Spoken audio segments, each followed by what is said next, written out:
This is probably the least understood war we've been in our history. It's become a very difficult subject to talk about. It's just such a dramatic story. We still seek no wider war. It's not even a declared war. There's no declaration of war. That to me is the most obscene part of the whole thing. There are those that are terribly frustrated because they said we've got to win it, and there are others that said we never should have been in it. The time has come for action. Lots of mistakes were made, and in the end, the American public got fed up with it. I was wondering if he knew that the country would be quite so ripped apart as it has seemed to have been more than I can remember in a long time. It's that America that is captured in the Cavett interviews. It's the America that is wounded, scarred by this commitment in Southeast Asia, and is now trying to figure out a way to get out.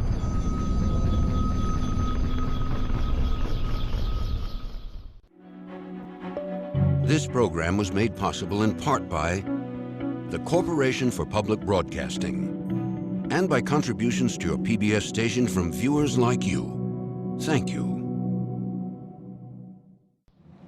Ladies and gentlemen, Dick Cavett. I think everybody realizes by now that there's never been anything in our history to parallel the Vietnam War. All the analogies to other wars seem to be inadequate. Between 1968 and 1975, when my show aired on ABC, the Vietnam War was raging in Southeast Asia, and the reaction at home was intense. While I set out to do an entertaining talk show, you could not keep Vietnam out of the conversation. Bob Hope entertained the boys in Vietnam this Christmas. What did you do, Mr. Allen? This past Christmas, I tried to entertain our deserters in Canada.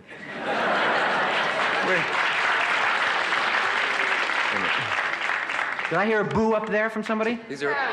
Yeah? You know, you can come down here. If you disagree with me on any subject, we could come down here and sock each other in the mouth a couple of times. And... I must say it was kind of hard hosting a show with such a gigantic controversial subject, but I didn't mind having a variety of opinion. I think it makes it a lot more interesting. We've gone completely down the wrong path. It's a disaster. I have my opinions and my feelings on this war, and I supported it from the start. I supported it while I was there, and I support it now. White America right now is spending $30 million a day in Asia. Black and white boys are dying unjustly for nothing just to free somebody else. Are you proud of the record that our bombers have made over there? No, I'm not. They haven't done enough. There are 3 fire zones in Vietnam. Free fire zone, limited fire zone, and a no-fire zone. What does free fire zone mean? Free fire zone means you can shoot anything that wiggles. Men, women, children, right? Anything. And that's the policy which you're here to defend tonight. I'm throwing myself in front of the show to tell you that we have a message, and we'll be right back. Debate over the war took a startling turn for all of us when top-secret government documents were suddenly leaked to the press. This weekend, portions of a highly classified Pentagon document came to light for all the world to see and brought cries of outrage from Washington. The New York Times began publishing parts of a voluminous report that the Pentagon had drawn up on the causes and conduct of American involvement in Vietnam.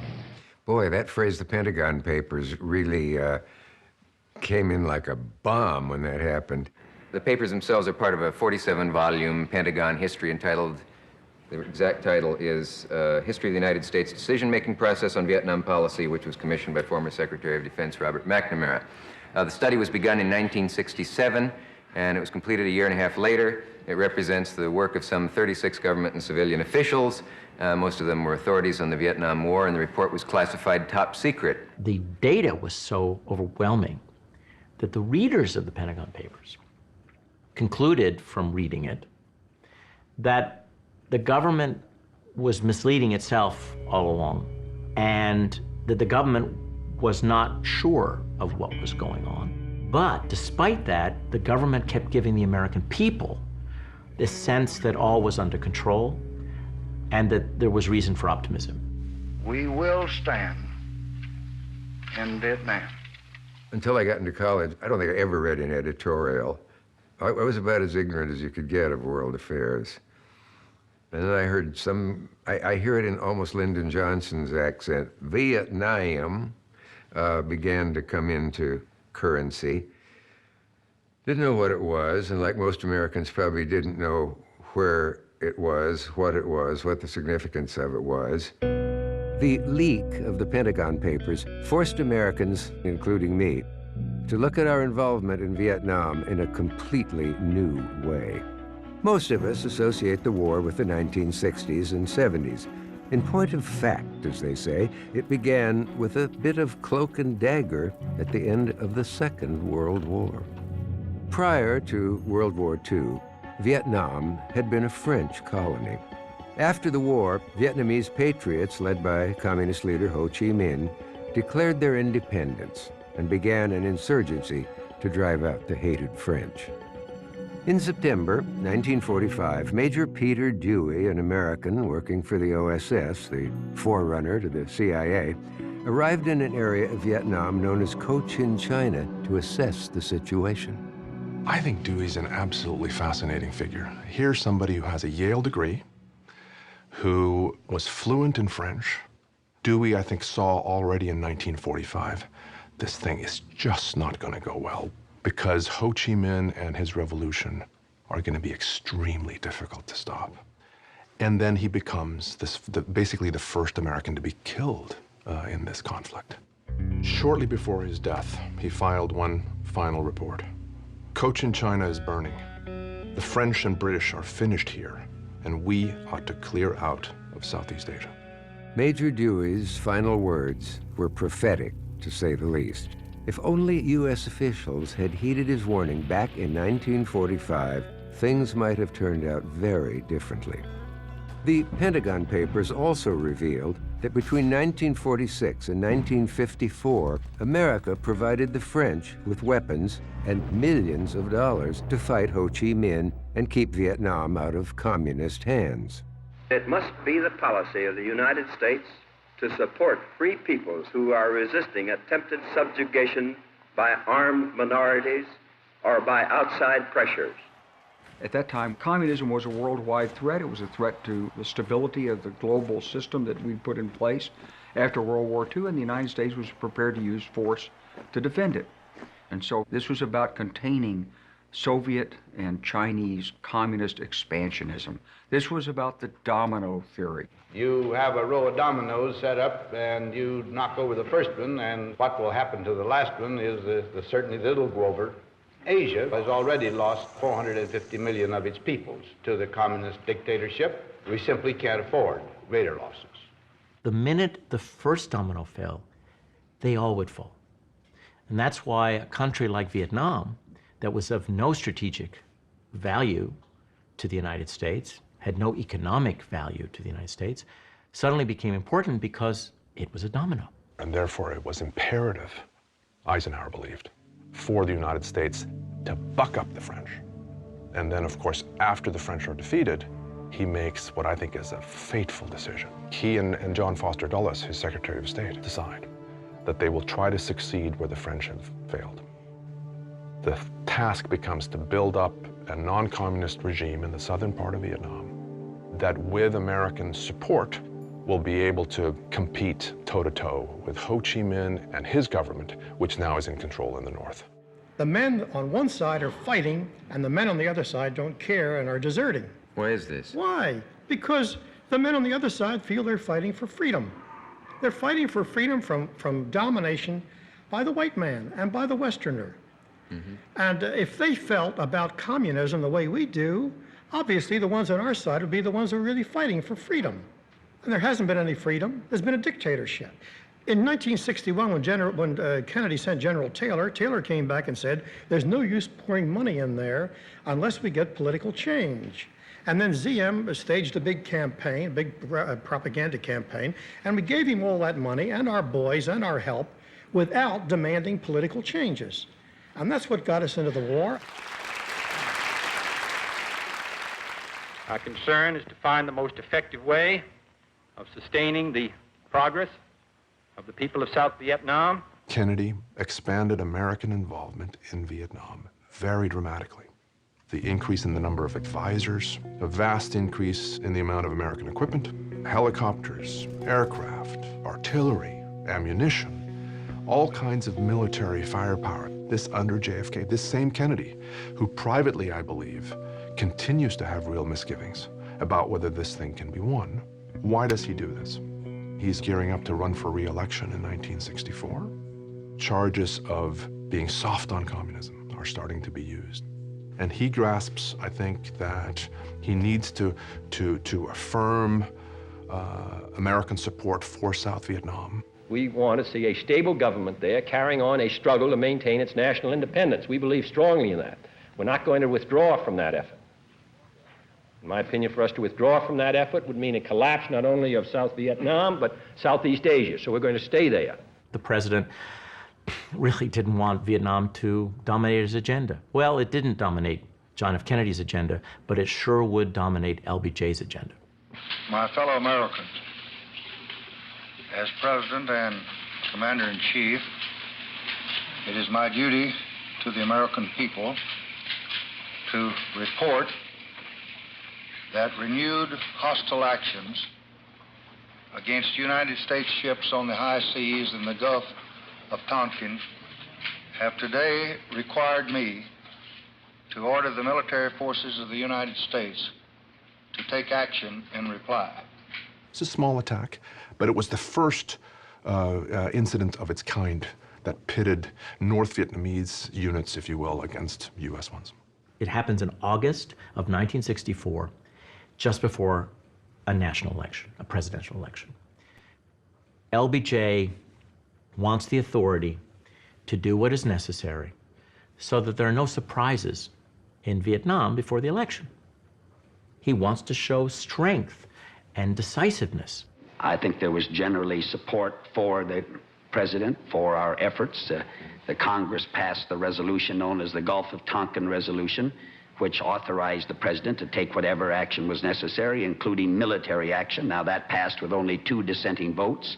I was in the Senate when that resolution was adopted, voted for it, as did most all the other senators. The Tonkin Gulf Resolution, I guess, is the most significant resolution of that kind. It's often pointed to as the thing that made it possible for us to be in all of this chaos in Vietnam now.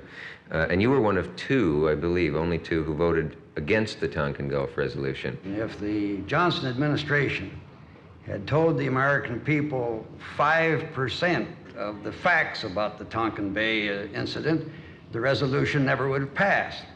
And I think the second thing I want to stress in my conversation with you is watch out for the development of government by secrecy and executive supremacy. You had it manifested in the Tonkin Bay Resolution.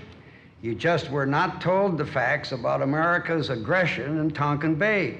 Wayne Morse is probably, if you can really define a great man, and oh, don't we need some, he would be almost the definition of it. Here was an honest, brilliant man with the power of oratory. I look back at a stunning appearance he did on a show of mine, and I remember the audience falling dead silent as he talked about why we're mistaken with this war. We're a very proud people, and it's good that we're proud. But we can't run away from the facts just because we may have a false sense of pride. And the difficulty with our Vietnam policy is that we have been the outlaw in Southeast Asia. We have been the aggressor. We violated one section and article after another of the Charter of the United Nations. We practically tore up the Geneva Accords. We have to face up to the fact that we cannot conduct a unilateral military course of action around the world without the world organizing against us. We've got to get out of Asia.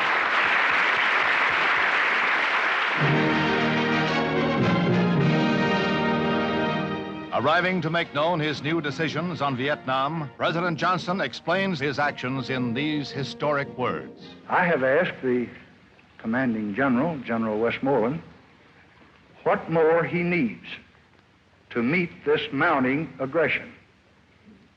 He has told me, and we will meet his needs. LBJ had private doubts about the war in Vietnam. His doubts came from the fact that the U.S. military would ask for a little bit and say, it'll be enough, and then it turned out not to be enough. Unfortunately, he wasn't in the right political environment to say, you know, maybe it's time for us to rethink containment. LBJ wasn't able or willing to do that. And by the time he was able to do that, it was too late. He had put in 500,000 troops. How is it and why is it that they proceed to do this, given what they themselves can see privately are the problems and the difficulties?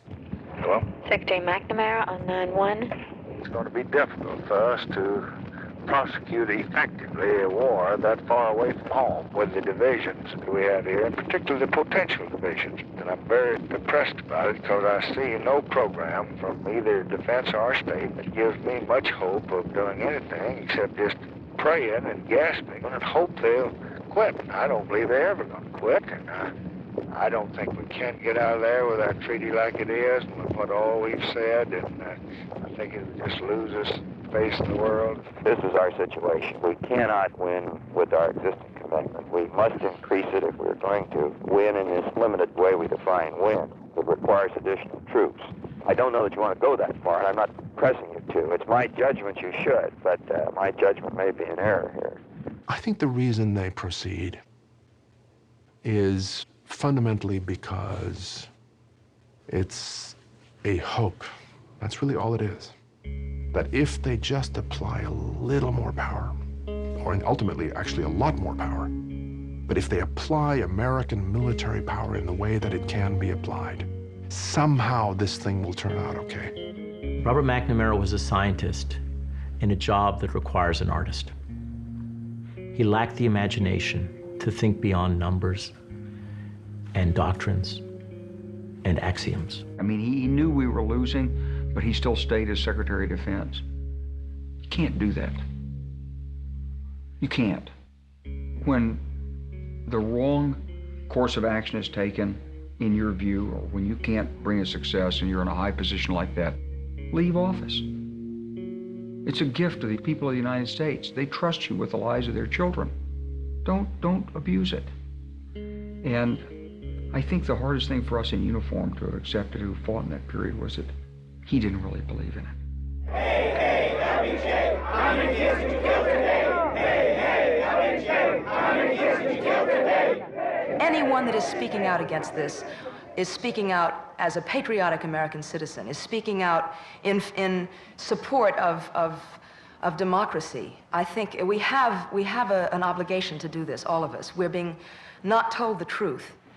In 1964, when I can remember campaigning against Goldwater in Atlantic City for Johnson, the irony of it is that I was campaigning for the de-escalation of the war when the decision was already made by the person that I was campaigning for to escalate the war. What about the people who say, what business do you actors have going out and influencing people? I think stick to your makeup. Well, I think they ask that question, and the fact that they would ask that question is the essence of the problem in the country right now, because it assumes that what I call a kind of a mythology of expertise, that certain people are experts on politics and certain people aren't. And I guess what's really gone wrong in the country, and particularly, naturally, you have to talk about the war over the past 10 years. We've all left it up to the experts. We all left it up to McNamara or to Johnson or whatever. Beatty basically understands the argument of David Halberstam's book, The Best and the Brightest, which is the best and the brightest of this country, at least as they were understood at the time, got us into this war and didn't know how to get us out of it. You know, we can't blame what's happened on Johnson and Nixon and the leaders. We have to blame it on ourselves. We weren't, I don't know about you, in 1963, I wasn't objecting to the war. I was busy trying to be a movie star and this and that. So I think we're all at fault in the country, and that I think the problem now in the country is an indifference. And I think that indifference is a result of the fact that we have been lied to by our leaders for 8 years, and we've lied to each other.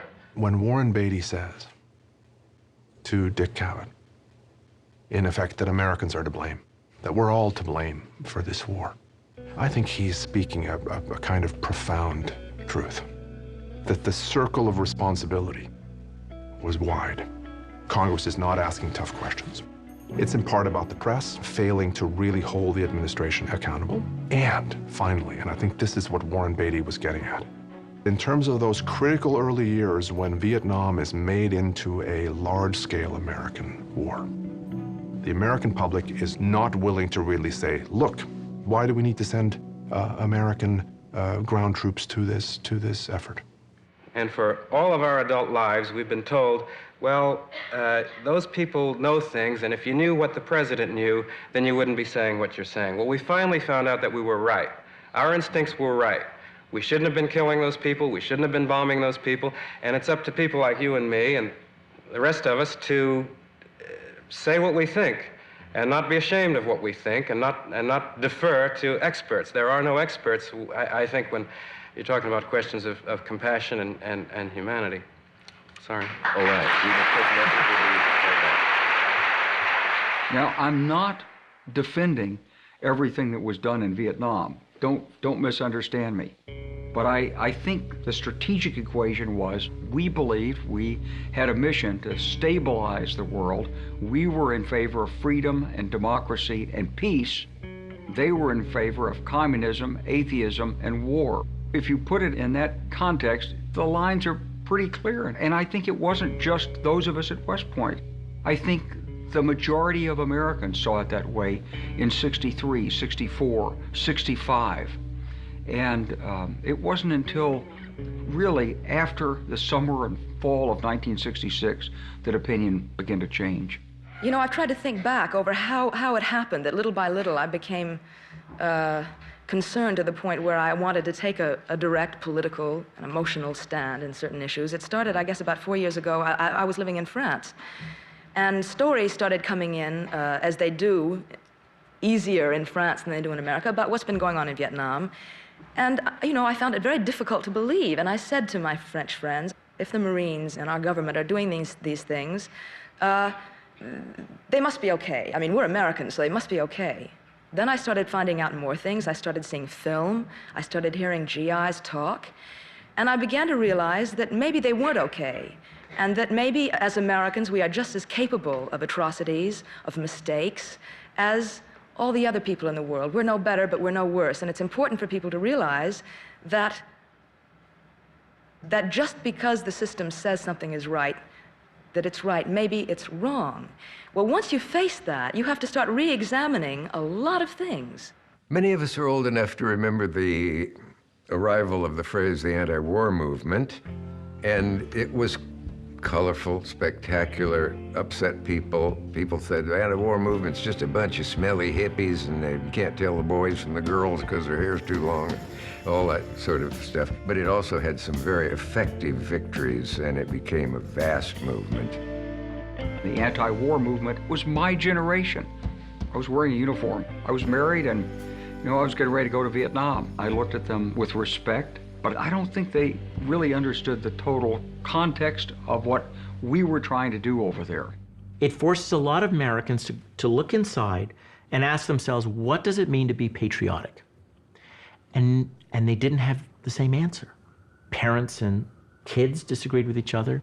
Grandparents and parents disagreed with each other. Kitchen table conversations around the country became heated. And there was a national divide. If you were to compile a short list of absolutely key moments in the Vietnam War, you would have to include Walter Cronkite's extraordinary broadcast in the wake of the Tet Offensive. That surprise attack by the communists caused the CBS anchor to do something he had never done before: step outside his role of impartial newsman and deliver an editorial. For it seems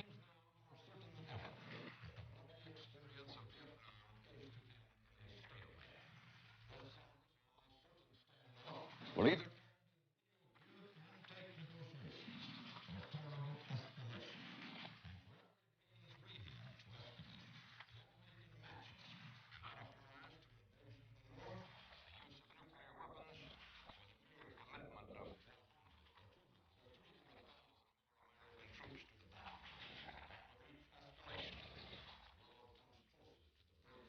make disaster.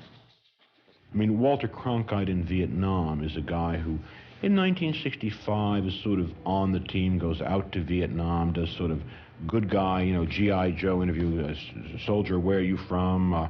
Do you like it out here, soldier? No, Mr. Cronkite, but I feel we kind of got to do the job out here. That's all right, soldier. What's your hometown? And then, of course, later, Walter is the guy who goes out at Tet and declares the war over. It's the first time in American history that a war has been declared over by an anchorman. That was a huge impact when Walter Cronkite, the most trusted man in America, couldn't apparently take it any longer and said, I'm going to have to... When he went out there and did that Tet reporting, it had a powerful effect on Lyndon Johnson, who didn't like most television reporters, but liked Walter. You know, thought Walter cared about his country, in the phrase of Lyndon, you know. Yeah. And in addition, you know, if Walter, you know, he knew that if he'd lost, he said, if I've lost Walter Cronkite, I've lost Mr. and Mrs. Average American. He also believed a little bit, you know, he never believed the negative reporting that people like me were doing from there, but he believed that if Walter Cronkite was reporting negatively, then there had to be something to it. I think Lyndon Johnson, in a fascinating way, did anticipate that Vietnam would be his undoing. This is one of the tragedies of Johnson, because he saw that Americans were very much divided on this issue. And I think he feared that he would lose a full-scale national debate on the war. Good evening, my fellow Americans. I have lived daily and nightly with the cost of this war. I know perhaps better than anyone the misgivings that it has aroused. There is divisiveness among us all tonight. The house divided against itself is a house that cannot stand. Accordingly, I shall not seek, and I will not accept, the nomination of my party for another term as your president. I was shocked by Johnson's words. I could imagine his staying on, winding up the war, and so on. But apparently that was not to be. It's a shame because it's such a cliche now, but he was such a potentially great president with his voting rights, all the various things that he did do well, but this botched his presidency tragically. The time has come for the American people to turn to new leadership not tied to the mistakes and the policies of the past. And I pledge to you tonight that the first priority foreign policy objective of our next administration will be bring an honorable end to the war in Vietnam. Then Richard Nixon gets elected, promising to end the war. Now, he doesn't tell people how, and he lets this myth of having a secret plan propagate. But he doesn't know how to do it. Mr. Allen? Yes. Oh, yes.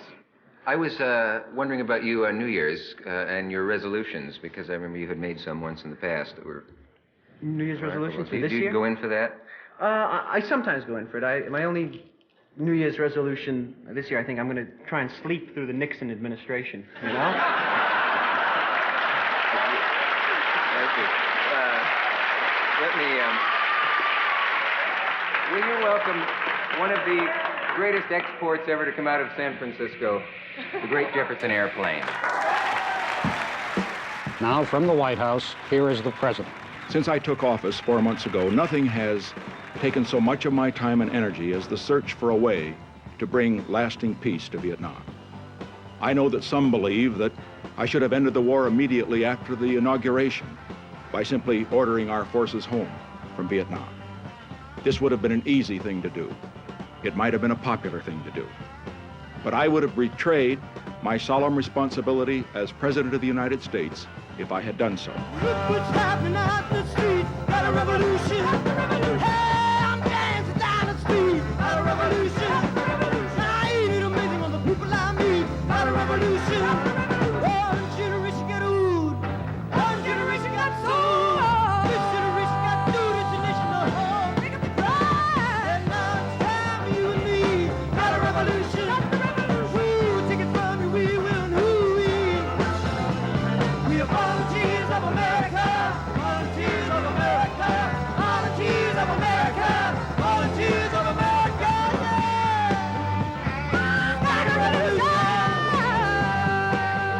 Richard Nixon, that great war ender, implemented a policy of withdrawing troops even as he escalated bombing raids to scare the North Vietnamese into negotiating on our terms.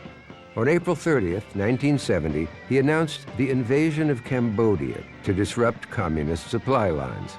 College campuses across the country exploded in protest. On May 4th, the Ohio National Guard shot and killed 4 unarmed student demonstrators and wounded 9 others at Kent State University.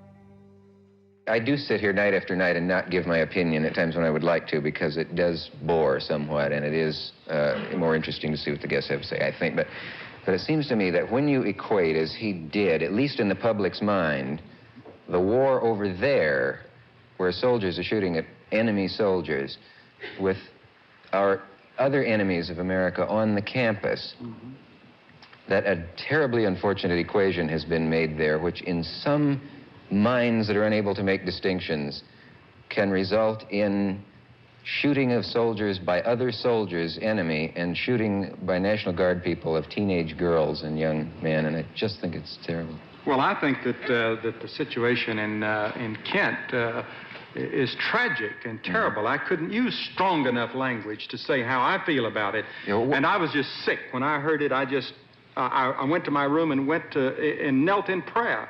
And I said, oh, God, what's happening to us, that this could happen in America?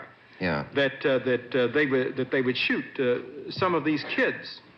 But I also see that some of these things at the universities are not becoming dissent anymore. They're becoming mob action.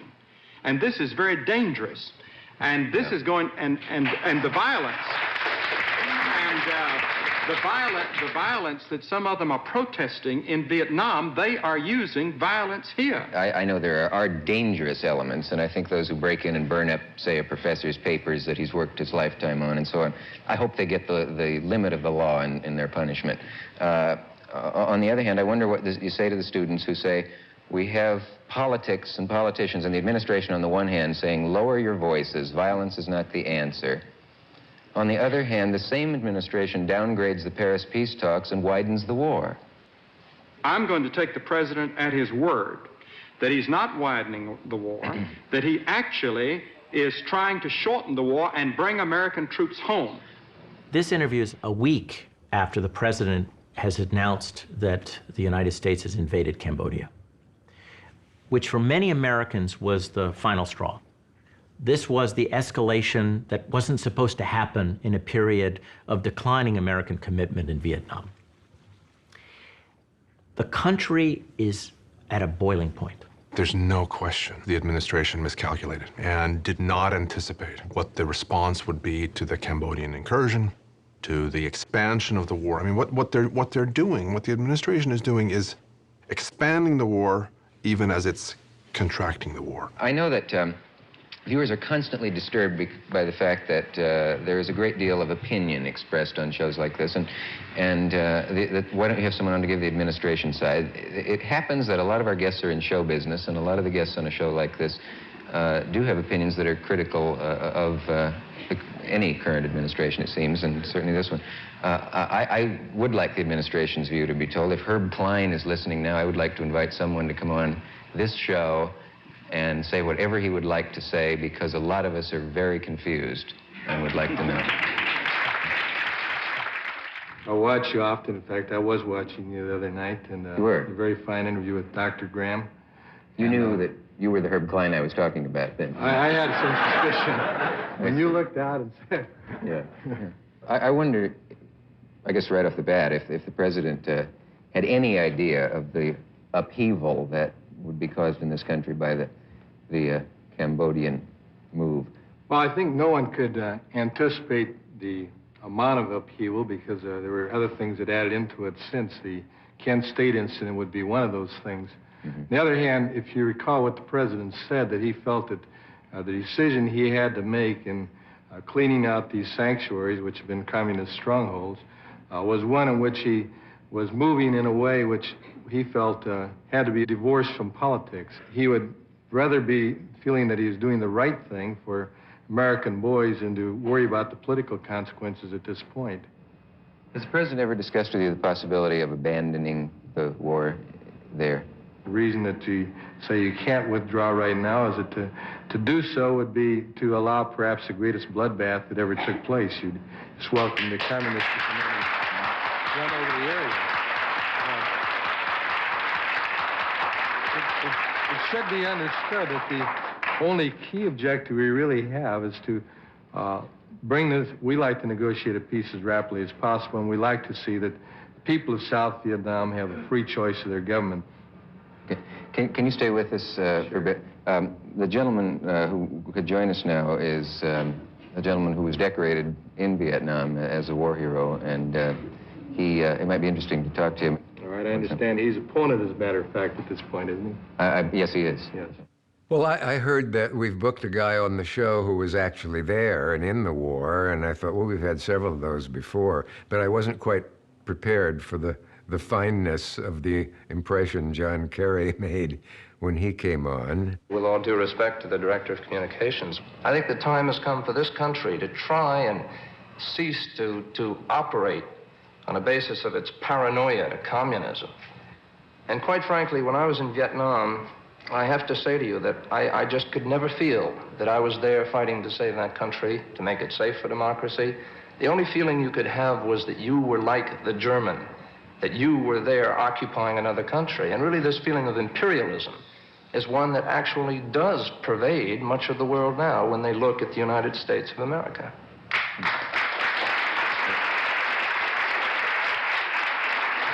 I think the thing you'd have to recognize is the policy's changed since then, and the policy is to build up the ability of those people to defend themselves in their own area. Mr. Klein, this is really the tragedy, because the fact of the matter is that really the only change in the policy has been a change from admitting that we were there to try and defend that country from communism to changing it so that we can get out of there somehow to save face for the United States of America.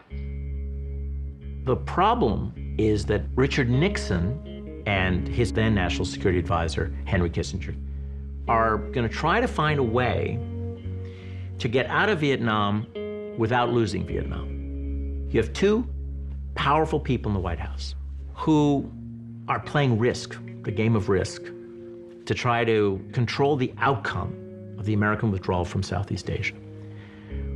And they forget that it's not a board game. The objectives were never very clear to start with. And I mean, in the broadest sense, they were to contain the advance of communism. But when you got down deeper and looked at it, it became difficult.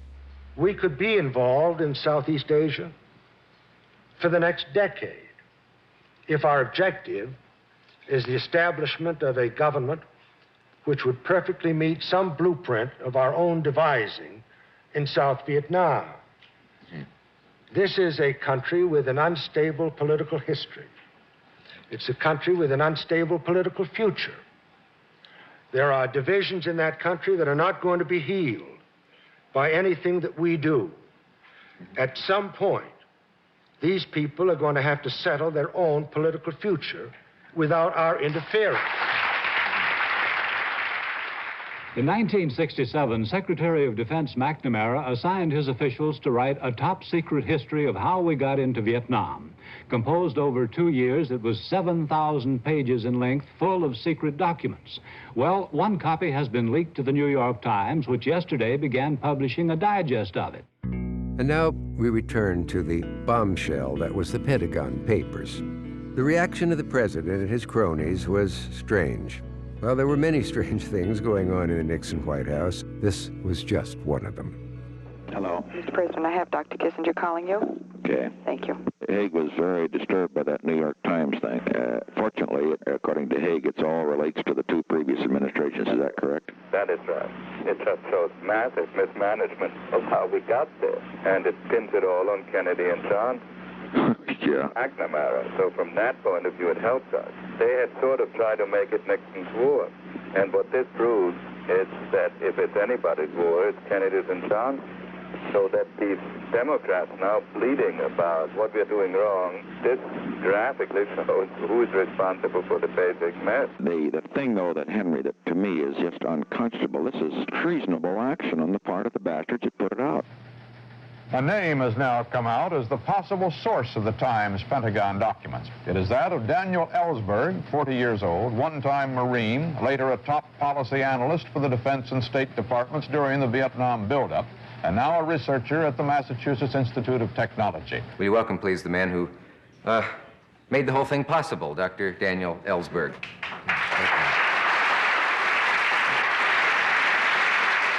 Ellsberg himself has turned against the war and is feeling that this thing has to be ended.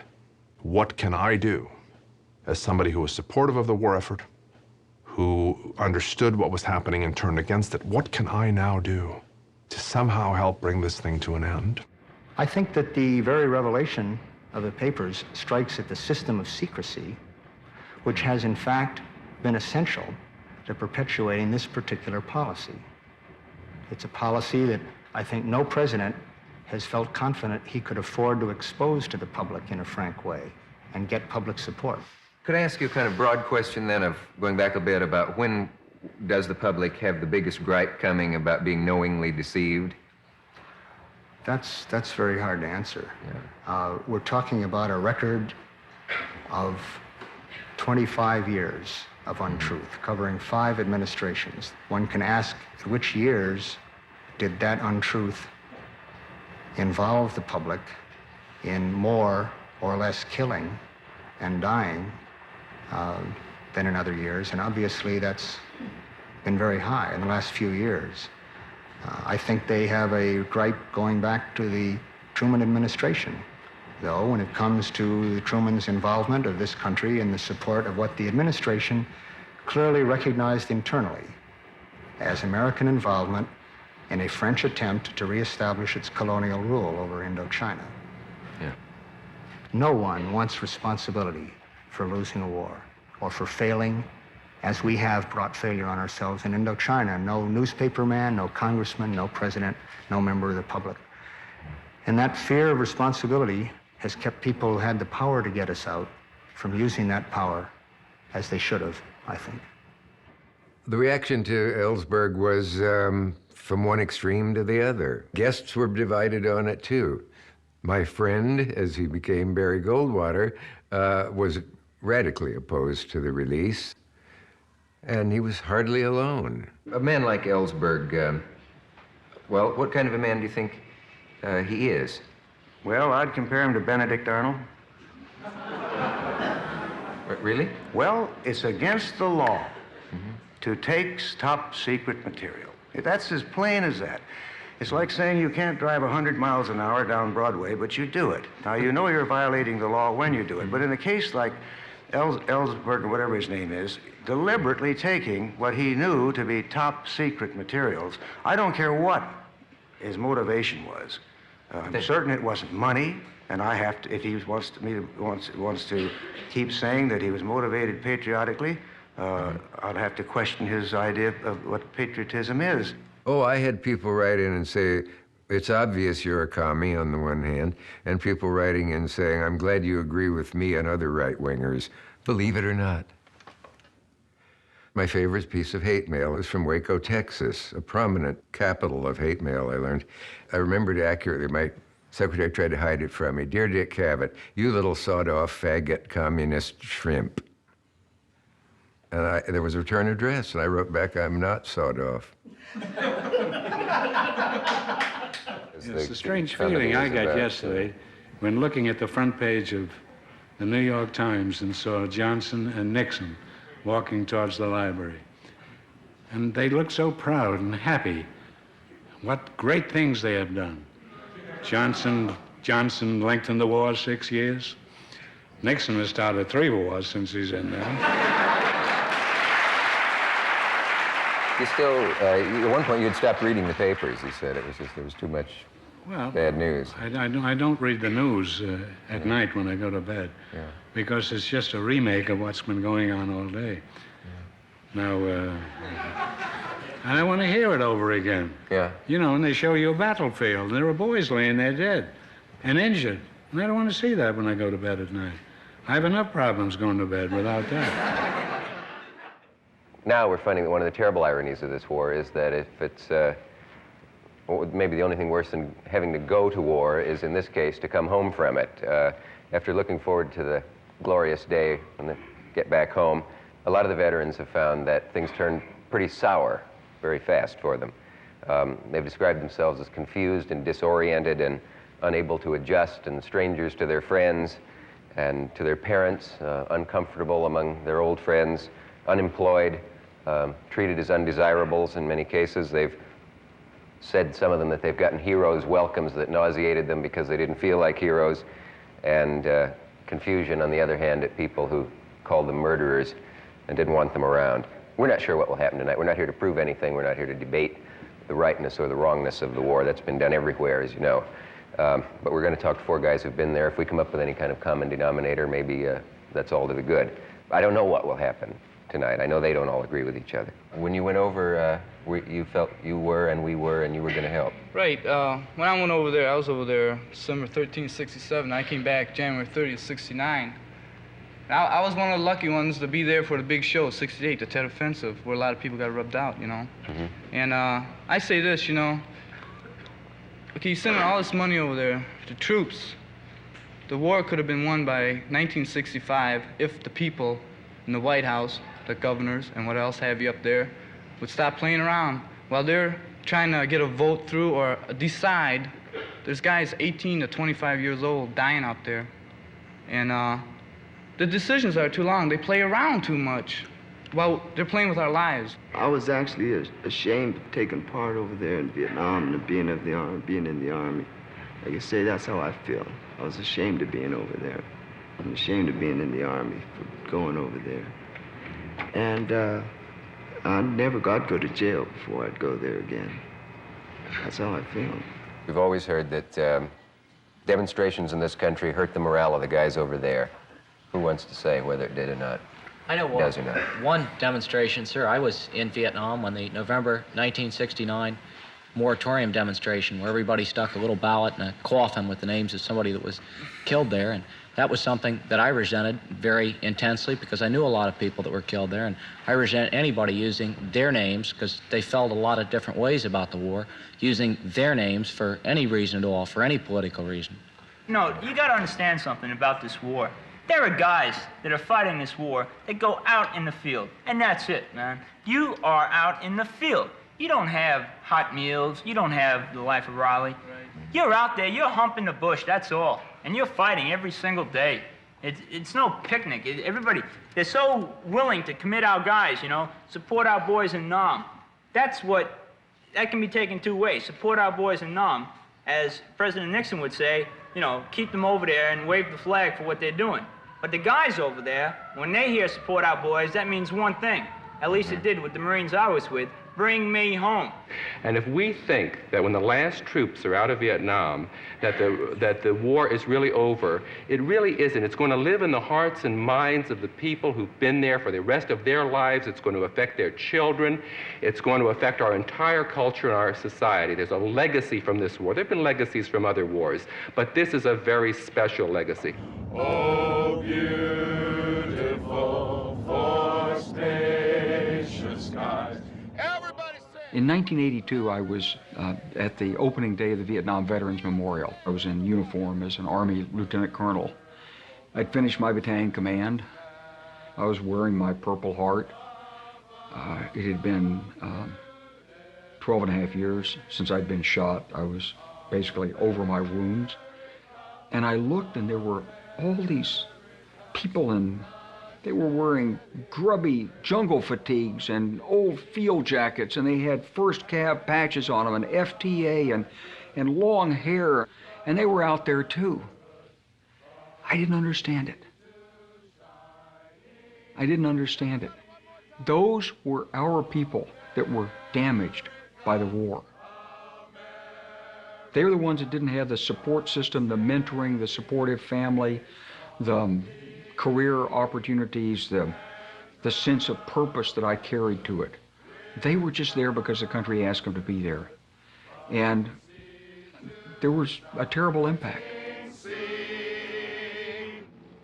I have asked for this radio and television time tonight for the purpose of announcing that we today have concluded an agreement to end the war and bring peace with honor in Vietnam and in Southeast Asia. The Vietnam War officially ended in January of 1973. National Security Advisor Henry Kissinger and his Vietnamese counterparts from the North and South signed peace accords in Paris. However, the North Vietnamese broke the ceasefire almost immediately. Fighting continued until 1975, when the North finally conquered the South and reunited the country under communist rule. Suppose a parent of someone killed in the Vietnam War said to you, Mr. Kissinger, tell me one reason, since politics deals in results, tell me one result that we have of that makes it worth the death of my son. Well, of course, you have to remember when we came into office, 32,000 had already been killed. True. And when we were in office, to be sure, 14,000 more were killed. However, 9,000 of those in the first year, where no matter what we did, would not have been able to change the situation. So what we attempted to do is to extricate the United States from this war without at the same time creating such a crisis of confidence in the United States.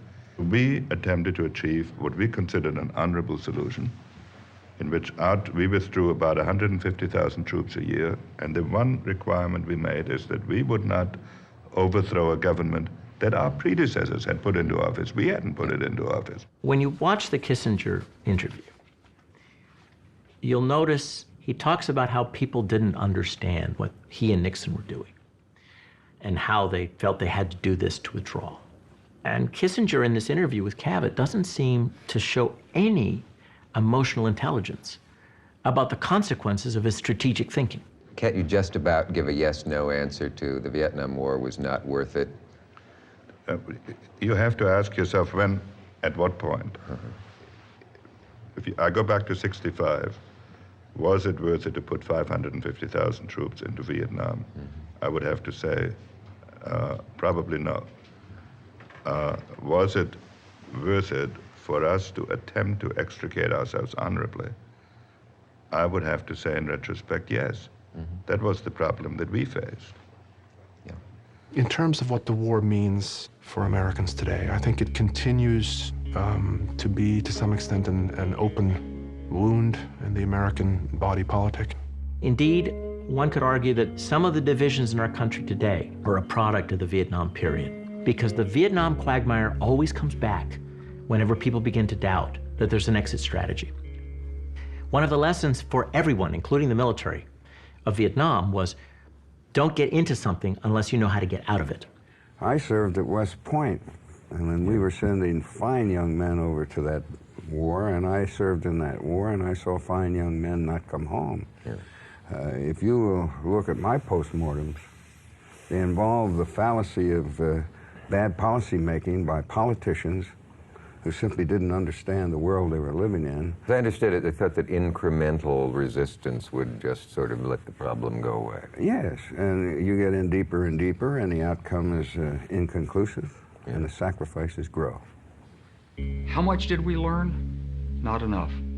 And to see us go into Iraq in 2003 or Afghanistan in 2001 and end up in a counterinsurgency campaign and not have appreciated those lessons and have to relearn them the hard way was a very painful thing to see. Leaving here, you meet a mother who says, "You're General Haig, aren't you? You and your friend Kissinger, I'd like to get you in the same room. My son had his brains blown out in Vietnam. What'd he die for anyway?" Well, I would probably say the same thing that Solzhenitsyn said to the European press before he came to America, and they said, "What are you going to tell the young people of America about this war?" And he said, "I will tell them they fought for freedom." Had we not gone into Vietnam, we would not be free today? No, that's not the issue. The issue is that those young patriots who served and the families of those young patriots must be proud of the sacrifices they made. And what we have to do as a people is dedicate ourselves to not putting in positions of political power unqualified men and women who get us into these difficult situations and then don't have the courage to get us out properly. I've had so many compliments about you were brave enough to have this on about the war and that, and first one to have veterans, and the first one to the phrase cutting edge inevitably comes up. That I didn't consciously do that. I just couldn't imagine how you could not. This program was made possible in part by the Corporation for Public Broadcasting and by contributions to a PBS station from viewers like you. Thank you.